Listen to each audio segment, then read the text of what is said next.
Hello everyone.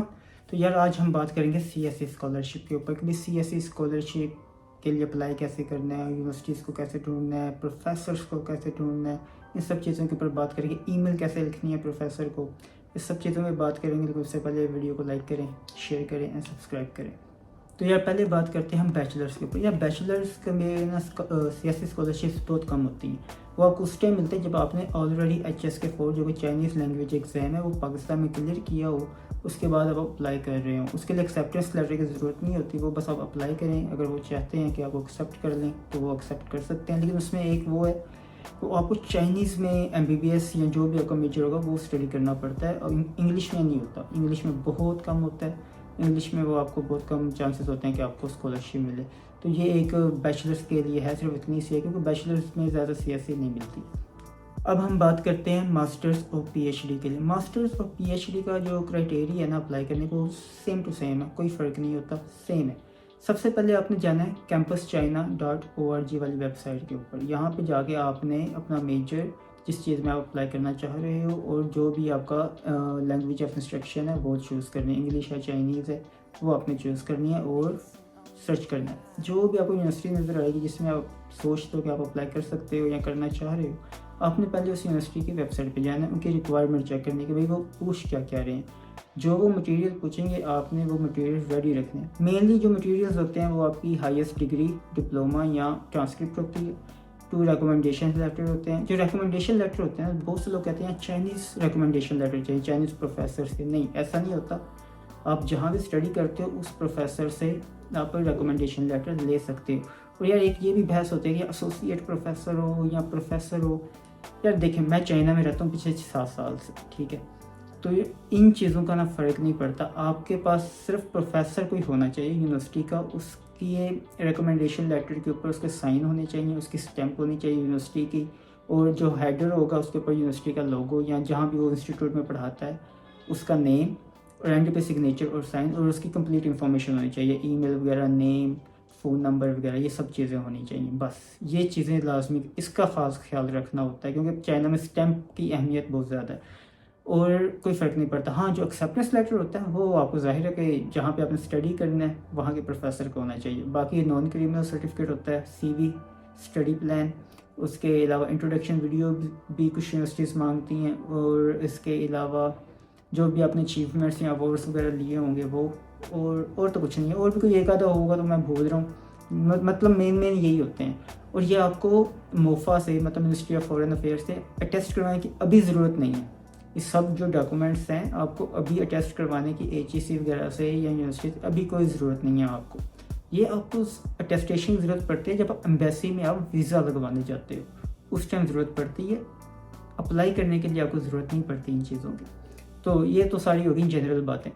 तो आपने सबसे पहले यूनिवर्सिटी सेलेक्ट करनी है। यूनिवर्सिटी सेलेक्ट करके उसकी वेबसाइट पे जाना है, वहाँ पे आपने उनकी रिक्वायरमेंट्स देख के, उसके बाद आपने फैकल्टी का जो ऑप्शन होता है वेबसाइट के ऊपर, उधर जाके आपने प्रोफेसर्स के, अगर आपको ईमेल मिल जाते हैं वेल एंड गुड है, जो कि 80 to 90% वेबसाइट पे मौजूद होती हैं ईमेल्स।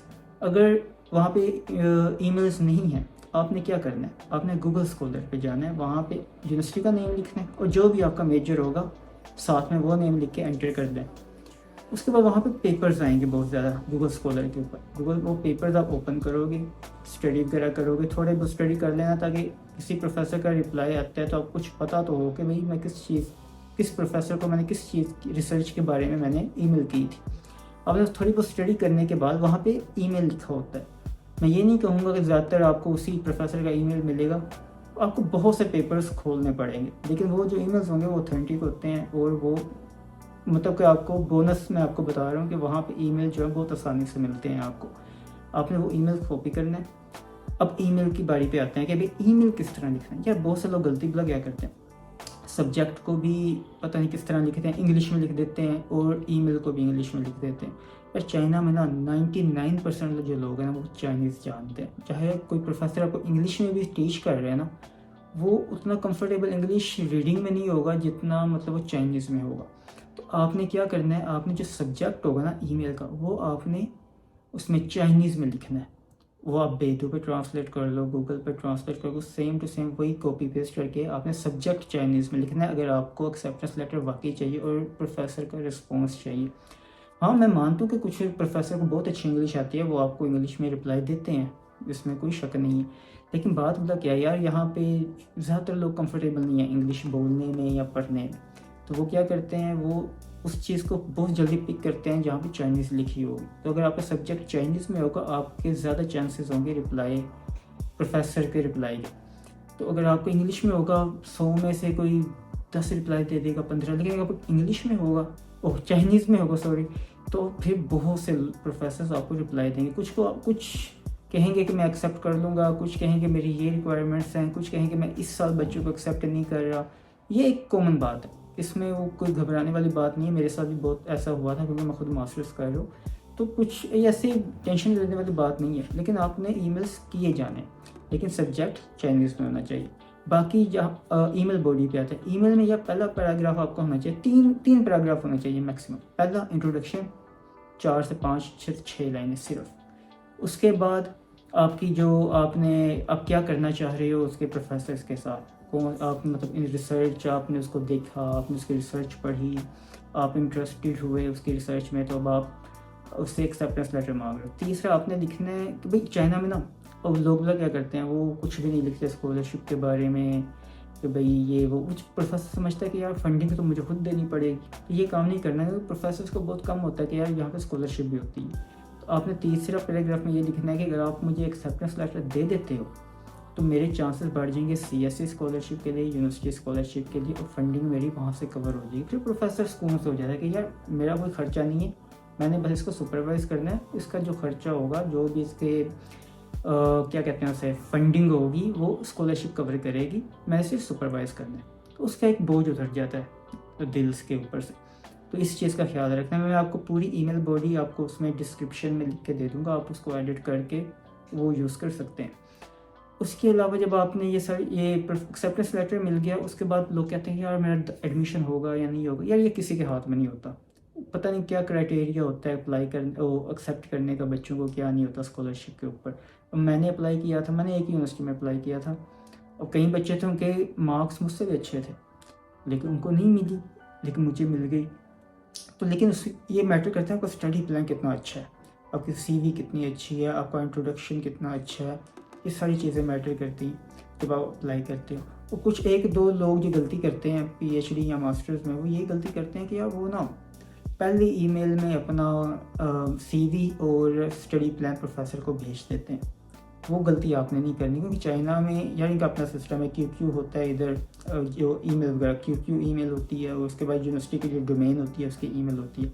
वहाँ के अंदर ये सिस्टम पहले ही होता है कि जो भी फाइल अटैच के साथ जो चीज़ आती है ना, वो स्पैम फोल्डर या जंक फोल्डर में चली जाती है। ऐसा क्यों होता है? क्योंकि चाइना में ऑनलाइन स्कैम या ऑनलाइन फ्रॉड बहुत होते हैं। तो वो ऑलरेडी उन्होंने एक सिस्टम इंस्टॉल किया हुआ है कि जो कोई फाइल के साथ आएगा ना, वो ओपन ही नहीं करनी। तो इस चीज़ का ख्याल रखना है। पहले ईमेल में आपने सिर्फ ईमेल बॉडी लिख के आपने अपना कॉन्टैक्ट इन्फॉर्मेशन लिख के उसको सेंड कर देनी। अगर वो प्रोफेसर वाकई इंटरेस्टेड होगा आपको एक्सेप्ट करने में, तो आपको रिप्लाई लाजमी करेगा। अगर वो किसी वजह से एक्सेप्ट नहीं भी कर सकता, वो फिर भी रिप्लाई करेगा। जब वो रिप्लाई दे दे, उसके बाद आप अपनी चीज़ें उसको भेजें, और वो आपसे पूछेगा, लाजमी पूछेगा, भाई अपनी CV भेजो, अपना रिसर्च भेजो, अपना ये भेजो। वो आपसे लाजमी पूछेगा अगर उसने आपको एक्सेप्ट करना होगा तो ये चीज़ जहन में रखनी है आपने। और तीसरी बात यह है कि जब आपको ये सारी चीज़ें मिल जाएँ, एक्सेप्टेंस लेटर ये वो, उसके बाद आपने यूनिवर्सिटी को सिलेक्ट करना है दोबारा। मतलब कि या कुछ लोग पागलों की तरह ना ईमेल्स किए जाते हैं, 1500, 2000, 3000। ये गलतियाँ नहीं करनी। आपने पहले अपनी यूनिवर्सिटीज़ को शॉर्ट लिस्ट करने के भाई मैंने किस किस यूनिवर्सिटी में अप्लाई करना है। आप 5 से 6 यूनिवर्सिटीज़ को शॉर्ट लिस्ट करें, उनके प्रोफेसर्स को ईमेल करें, उसके बाद आप उन 5-6 यूनिवर्सिटीज़ में अप्लाई करें। अप्लाई करने के बाद फिर जब आपको ऑफ़र आ जाती है कि भाई आपको स्कॉलरशिप मिल रही है किसी यूनिवर्सिटी में, आपको CSE में तो आप एक में ही अप्लाई कर सकते हो, CSE टाइप A एम्बेसी के थ्रू, या CSE type B directly to the university. तो ये 2 ऑप्शन, CSE में सिर्फ 2 यूनिवर्सिटीज़ में आप अप्लाई कर सकते हो। उसके बाद आती है यूनिवर्सिटी स्कॉलरशिप। यूनिवर्सिटी स्कॉलरशिप में आप जितनी मर्जी दफ़ा अप्लाई करो। और फ़र्क क्या है यूनिवर्सिटी और CSE में? CSE में आपको 3000 मिलता है, यूनिवर्सिटी में आपको 2500 मिलता है। मास्टर्स में PhD में 3500 मिलता है CSE में, और यूनिवर्सिटी में 3000 मिलता है जुआन। सिर्फ फ़र्क ये है। तो यूनिवर्सिटी उनको चूज़ करें जहाँ पे दोनों स्कॉलरशिप अवेलेबल हो, जो CSE भी कर रही हो और यूनिवर्सिटी भी कर रही हो। क्योंकि इससे फ़ायदे जो अगर आपको CSE में नहीं होता तो वही यूनिवर्सिटी आपको यूनिवर्सिटी वाली स्कॉलरशिप में एक्सेप्ट कर लेगी। अब कुछ लोग होते हैं वो सिर्फ एक यूनिवर्सिटी में अप्लाई कर रहे होते हैं जहाँ पे सिर्फ CSE चल रहा है, जब उनको CSE में नहीं होता फिर वो कहते हैं यार साल ज़ाया हो गया, क्या करें क्या ना करें। तो ये गलती आपने नहीं करनी, वो यूनिवर्सिटीज़ चूज़ करें जहाँ पे दोनों स्कॉलरशिप अवेलेबल हो। तो ज़्यादातर यूनिवर्सिटीज़ में दोनों ही अवेलेबल होती हैं। और तीसरी गलती जो हम करते हैं वो ये करते हैं कि हम यूनिवर्सिटीज़ चूज़ कर लेते हैं जो बहुत ही हाई स्टैंडर्ड की हैं, जैसे पैकिंग यूनिवर्सिटी है, फूटान यूनिवर्सिटी है, उसके अलावा जो है सिंहवा यूनिवर्सिटी, ये जो यूनिवर्सिटीज़ हैं ये बहुत हाई लेवल की हैं। हाँ, PhD के लिए अगर आप अप्लाई कर रहे हो तो ज़ाहिर है वहीं पे करो, लेकिन अगर मास्टर्स के लिए अप्लाई कर रहे हो तो मास्टर्स के लिए कोशिश करें कि आप जो है कोई और यूनिवर्सिटी चूज़ करें जहाँ पे कंपटीशन कम हो। क्योंकि जो ये 3 यूनिवर्सिटीज़ हैं या 5-6 यूनिवर्सिटीज़ होती हैं, यहाँ पे स्टूडेंट्स आते हैं यूरोप से, अमेरिका से, पूरी दुनिया से आ रहे होते हैं। फिर वो उनका जो मेरिट होता है ना बहुत हाई होता है। हाँ, अगर आपकी CGPA इतना ज़बरदस्त है, 90% है, 90 से अबव है, फिर आप अप्लाई करें कॉन्फिडेंस के साथ। अगर नहीं है तो फिर कोशिश करें उन यूनिवर्सिटीज़ में अप्लाई करें जहाँ पे कंपटीशन कम हो। होपफुली आपको ये बातें समझ आई होंगी। अगर आपको ये बातें समझ आई हैं तो लाइक करें, शेयर करें, सब्सक्राइब करें, and I will see you in the next video.